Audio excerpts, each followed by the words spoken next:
Hello, my name is Anthony Patch, and this is another edition of Pulse. Today is the 3rd of March of 2025, and the title of today's Pulse is Israel Cuts Off Aid to Gaza. Very likely this is going to result in a military conflict in the initial stage between Egypt and Israel. There is a corridor between Gaza and Egypt known as the Philadelphia corridor. This is the gate, if you will, where humanitarian aid has been delivered through this corridor into Gaza. It is now the end of the period of Ramadan, the fasting period of Ramadan, and this is supposed to then involve a feast, a time of feast following the fasting during Ramadan. And this is now triggering a humanitarian crisis as well as a religious crisis within the area. This has the potential, because it is humanitarian, to draw in the Muslim nations of the Middle East, in particular, Iran. This may also bring in Turkey from the north by way of Syria to come against Israel. This may also trigger a further uprising by Hezbollah in southern Lebanon and northern portion of Israel. Of course, Hamas in Gaza, and perhaps even the Houthi in Yemen. But the big issue is that Egypt, and I reported this about 4 days ago, I believe it was in one of my live streams through anthonypatch.com to our members, to our subscribers, that I reported that Egypt 4 to 5 days ago was beginning to amass some 50,000 troops, tanks, heavy equipment, etc., heading towards the Philadelphia corridor, to the northern border of Egypt, to the southern Gaza border. Now it appears that the Egyptian forces are well in place to strike out across the Israeli territory bordering Gaza, and initially through airstrikes striking Tel Aviv, that this is imminent. This is why I'm reporting on this right now. The Muslim nations, as I said, and in particular Iran, given its size and the size of its military and its previous engagements with Israel, Iran and these other nations view this as a humanitarian crisis, the cutting off of aid, food, water, and medicine. As of yesterday, and now let me go to one of the reports, this one from American Press International, from AP. This is an AP report that was filed yesterday, March 2nd, 4 o'clock Eastern Time. Israel has cut off the entry of all food and other goods into Gaza in an echo of the siege it imposed in the earliest days of its war with Hamas. The United Nations and other humanitarian aid providers are sharply criticizing the decision and calling it a violation of international law. Israel's announcement came hours after Muslims in Gaza marked the first breaking of the fast during the holy month of Ramadan, with long tables set for collective meals snaking through the rubble of war-destroyed buildings. The sudden aid cutoff sent Palestinians hurrying to the markets. Now, I won't read the balance of all this. I think it's self-sufficient. What I'd like to focus upon is from a biblical perspective, my wife Kathleen and myself, in our live streams available through anthonypatch.com, we provide a biblical perspective on geopolitical events such as I'm reporting now, but also in science in general. So really the only thing I want to say right now from a biblical perspective is I would recommend looking up the following chapters and verses in the Bible, because this is specific to Damascus in Syria. And I'll explain why in a moment. Jeremiah 49:27, Isaiah 17:1, and these events eventually will lead to the events of, as described in Ezekiel 38 and 39. Jeremiah 49:27 and Isaiah 17:1 describe overnight Damascus will cease to be inhabitable. There is a fire kindled in the walls of Damascus. Damascus ceases to exist overnight. Now I'm paraphrasing for the sake of brevity. And then there is another conflict, which is Ezekiel 38 and 39, which will, by some accounts, by some biblical scholars, may begin some 30 days following the destruction of Damascus. So this brings in our recent announcement that we presented about 4 days ago in a live stream, that Benjamin Netanyahu has stated that from Damascus southward to the Israeli border, all of that land is now in a buffer zone. It is a no man's land. It is a demilitarized zone controlled by the IDF and excluding all Syrian forces of any type, of any group. Now, Turkey, for its sake, Erdogan, has taken great exception to this declaration of a demilitarized zone, portrayed by Netanyahu to be a buffer zone between any of the groups, any of the individual groups claiming territory in Syria, as well as Turkey and Turkish forces, excluding all, and all means all, excluding everyone from the demilitarized zone. And Netanyahu went on to say that the Golan Heights is a place that people should visit, although it is very cold. It offers spectacular views and not all of that. The whole reason of bringing up the Golan Heights is that's their high ground for surveillance and command and control of this demilitarized zone, and extends with boots on the ground, Israeli IDF, all the way to the outskirts of Damascus.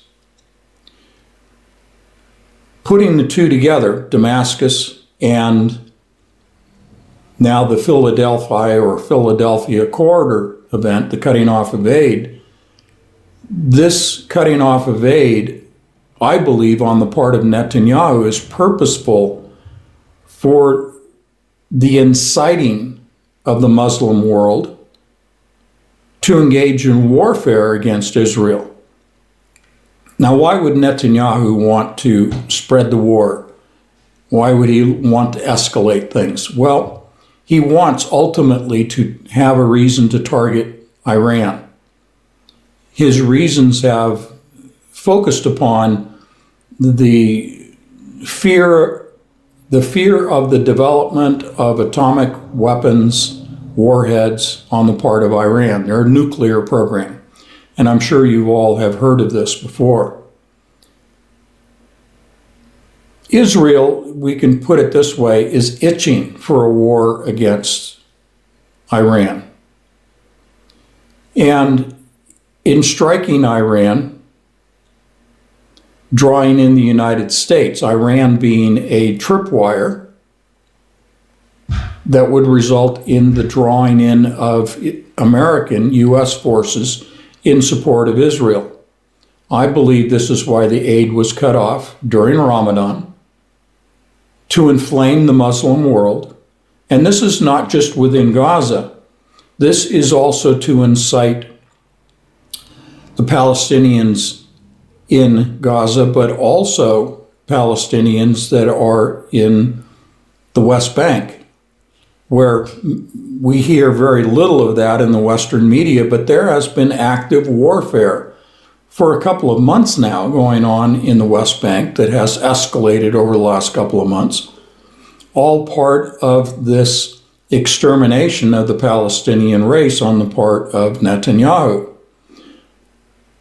This is also meant to draw in Jordan, Egypt, as I mentioned, other Muslim countries, and provide an excuse to attack Iran, because Iran has said all along that they are in support of the Palestinian people, and they no doubt view this cutting off of aid, food, water, medical supplies to the Palestinians in the Gaza Strip as a humanitarian crisis, meaning that Iran will need to come to the aid of the Palestinians, which is exactly the response that Netanyahu is trying to provoke. Now, what needs to be appreciated is, should a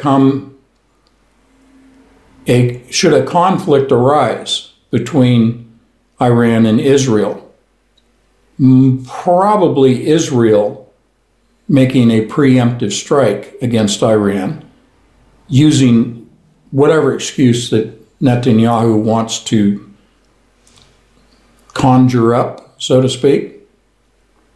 I think Israel will strike Iran first, but if it is Iran that strikes Israel first, it really doesn't matter, except that I want you to appreciate, or I hope you will appreciate, that this will extend into Syria.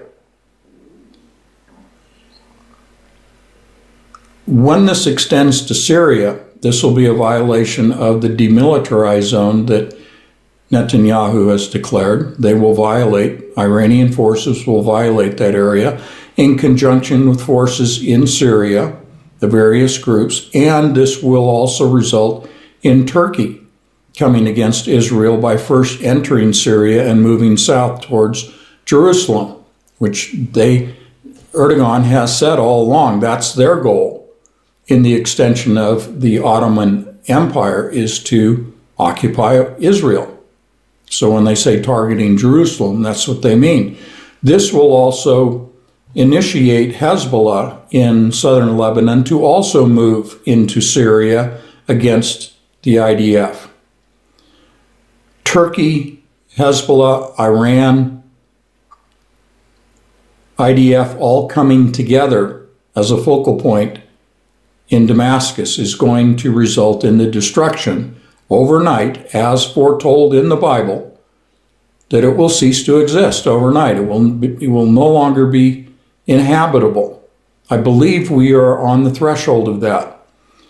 The threshold defined as, should Egyptian forces, come against the IDF for the purpose of providing humanitarian aid through the Philadelphia corridor, Egyptian forces opening up that corridor to deliver humanitarian aid to the Palestinians, will put the Egyptians in direct conflict with the IDF, and this will trigger Iran and other Muslim countries to come to the aid of the Palestinians and come to the aid of Egypt. And this will cause in the north the simultaneous response by Turkey and Hezbollah along with Iran. It will be somewhat of a coordinated attack against the IDF in southern Syria, in Damascus. So this is heating up. We'll have to watch what the Egyptian forces do. It very well could be that Netanyahu, again, preemptively may strike the massing Egyptian army on its southern border, viewing it as an existential threat to Israel itself, thus also preventing entry into Gaza by Egyptian forces to aid the Palestinians. Remember the Six-Day War. Remember the ability for ground forces, such as tanks, armored vehicles, from both Egypt and Israel to cross very quickly the desert floor. But what needs to be appreciated is warfare has changed predominantly now to drone-based warfare. So that's just some of the armaments that I think will be employed in this conflict beyond just the typical armored columns and so forth. But I just wanted to alert you to this development, that this is a possible trigger moment. But it goes back to Netanyahu, and I want to compare Netanyahu's mindset and behavior and actions and goals to those of Zelensky. I just published a Pulse video regarding Zelensky and what I believe is an imminent coup against Zelensky in Ukraine. But looking at the two individuals, Zelensky and Netanyahu, both illegally speaking are in power. Illegally because they both are engaged in war, and it is the war that provides them the opportunity to remain in power. And should either war in Ukraine or the IDF and its various fronts that it's fighting on, off and on fronts, it provides the opportunity for Netanyahu to remain in power so long as the conflicts and the perceived or declared existential threats to the Israeli people and the state of Israel, as long as that perceived threat exists in the propaganda that Netanyahu and his people put out to the Israeli population, he remains in power. And you know, he has his legal problems, he also has his health problems, etc., etc. But he remains in position as long as there's warfare. Same thing with Zelensky. They are using the excuse of warfare in order to maintain their power and achieve whatever goals are in their minds that they're trying to achieve. So I just wanted to draw that comparison for you. So I would put the two together, but I think very quickly Ukraine is becoming, as I like to say, irrelevant, as Zelensky now is irrelevant, and I believe in the coming days, in the very near term, there is going to be a coup announced in Ukraine, and very quickly Putin and Trump are going to reach an agreement, a peace agreement, not a ceasefire, but a peace agreement. And that will bring an end to the conflict. While at the same time in the Middle East, I believe we have this set of circumstances and events that are unfolding very rapidly that I think is a catalyst to open warfare between Israel and the Muslim nations. And again, the cautionary note is this may be the tripwire that is intended on the part of Netanyahu to draw the United States into this Middle East conflict. So the scenario kind of plays out this way, moving the attention of the U.S. military away from Ukraine and redirecting the U.S. military's attention to the Middle East. That's about it. We'll keep you posted as much as we're able to, but I wanted to alert you to what is impending right now and where you can find this in Bible prophecy. And you can see and hear a tremendous amount of information in our archives at anthonypatch.com. So please go there for more information. Thank you for your time and attention. We'll be speaking to you again very soon.